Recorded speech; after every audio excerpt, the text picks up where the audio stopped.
Welcome back to Local 4 Live. I'm Priya Mann, and you are looking live at Belle, where people are swimming to raise money for cancer research. We'll head back out there in just a moment because our Nick Monticelli is live at Swim Across America, and we'll get back to him in just a few minutes. But first, we do want to take a look at some of our top headlines this morning. A traffic nightmare over in the Royal Oak Pleasant Ridge area finally subsiding this morning. It comes after the traffic lights at I-696 and Woodward were off for several hours. The lights are now back on. No word on why the area was without power.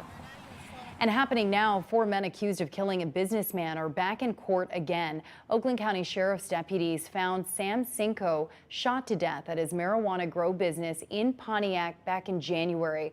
Authorities say the motive was drugs, as 50 pounds of marijuana was stolen. Shantae Passmore is tracking the latest on this case.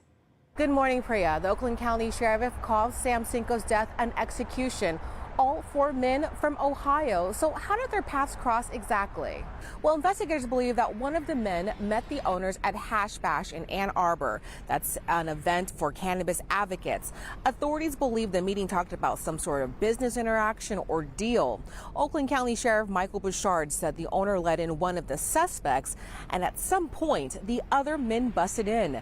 Deputies tapped the ATF to help track down the men in Cincinnati. William Creasy, Scott Brown, Deonte Prophet, and Christopher Matisia are charged with felony murder, among other offenses. During this time, the family is asking for privacy following Cinco's death. All 4 men are expected in court this morning. I'm Shantae Passmore, Local 4. All right, thank you, Shantae. This morning, we're getting a better understanding and seeing body camera video on what led up to a high-speed chase and deadly shooting on Detroit's east side.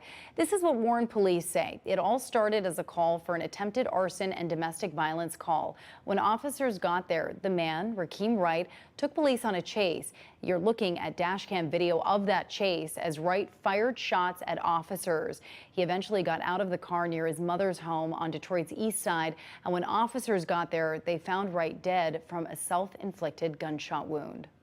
You see a suspect with no regard for the lives or safety of his own children, the community, law enforcement, or even himself.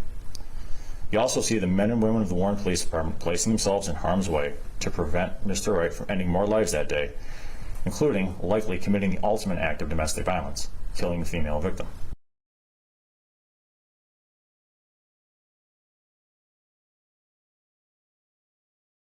And on clickondetroit.com, we have a list of domestic violence resources. You can just scan that QR code on your screen and it will take you there. If you are looking for mental health resources, you can call 988. And we do want to get a live look over in Texas this morning. Later today, President Trump and the First Lady will travel to the state to survey the devastation caused by the flash floods that have killed at least 120 people, including a heartbreaking number of children. The President and First Lady will visit Kerrville, the hardest hit area, and they will join a roundtable discussion with first responders and local officials, as well as with meeting families devastated by the flooding. All of this comes as search and rescue efforts continue for more than a week now. At last check, more than 160 people are still unaccounted for. And heading back home now today, we could learn more about the woman accused of stabbing and killing her McDonald's manager. This happened at the East Point restaurant on 9 Mile. According to police, the manager, Jennifer Harris, sent an employee home after an argument. Well, police say she came back with a knife and killed Harris. A customer sitting in the drive-thru saw this all happening and fired a gun to stop the woman. She's accused of trying to run off, but the customer stopped her until police got there. We talked to Harris's daughter about losing her mother. She was the best mom anybody could ever ask for. My mama, she woke up every day and went to work for us. My mama died trying to take care of us.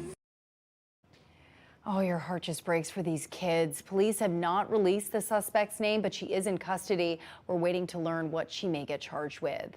And now let's send it back out to Nick Monticelli, who's live at Belle Isle. And Nick, okay, you found a glimmer of sunshine there. Oh, yeah, just a glimmer. It's the whole sky, Priya, man. It's a beautiful day here on Belle Isle for Swim Across America. When we come back here in just a moment on Local 4 Live, we're going to spend much more time with Ashley Barrissey, not only talking about how she made today beautiful for this event, but also what the weekend looks like, which has some storm potential. All that when we come back in just a moment.